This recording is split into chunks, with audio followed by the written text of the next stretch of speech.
Well, I'm Lauren Walker, Assistant Principal for Human Resources, so I work as part of the senior team here. It's quite a wide and varied role, so I get involved in everything from recruitment selection to staff performance and performance management, equality and diversity, employee relations. That's a big part of my role.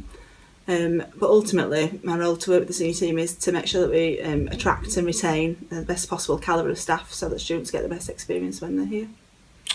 Well, you mentioned obviously Rob, and we work closely in certain aspects of health and safety, but from a purely HR angle, my role in health and safety is around staff welfare. So as an employer, we've got a duty of care to protect our employees and to make sure we provide a safe working environment for them.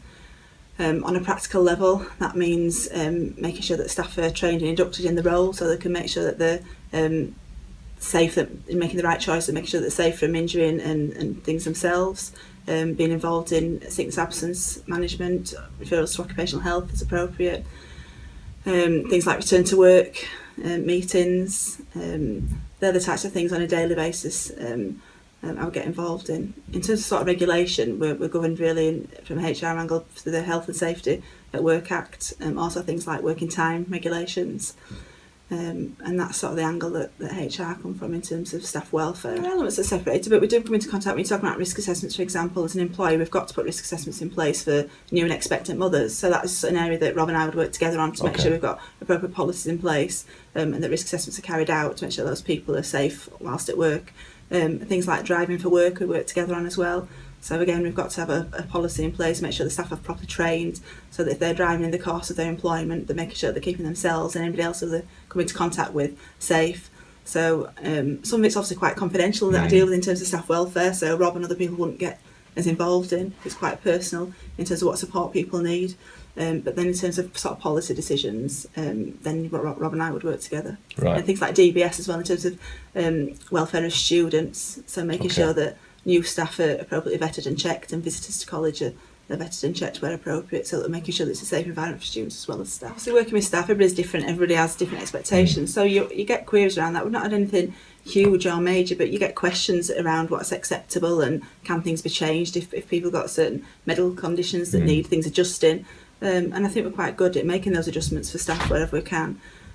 So I do get involved in some of that, yeah. I mean, that does fall under Rob's remit. Often different organisations, HR does take more of a role in health and safety. We're lucky enough to have a health and safety officer in place, so that does fall more under Rob's role. But in terms of my remit, I suppose it would come back to say, what do we need to do from that? What lessons have been learned, and do we need to put anything else in place? Do we need to change policies? Do we need to change practice, provide more training? That would be where my input would come. I mean, as a college, we review all our policies every 3 years anyway, but certain ones, such as health and safety policy, reviewed annually. So we're always thinking about what's gone that year before, what do we need to change, anything new we need to put in place, has legislation changed that we need to reflect in our internal policies.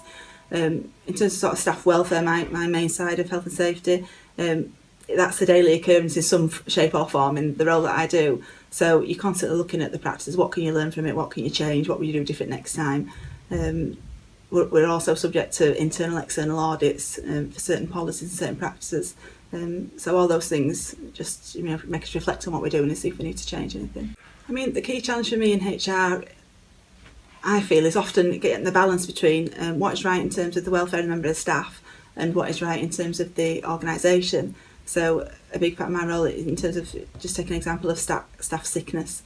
So if you've got a member of staff on a long-term sickness, obviously we've got a duty of care to that member of staff, and the things that we put in place to help them get back to work and to make sure that their health, recovers. But equally we've got a duty of care to the students and to the college to make sure that the students get the best possible education that they can, and sometimes those could be quite difficult to balance. So that's quite a key challenge.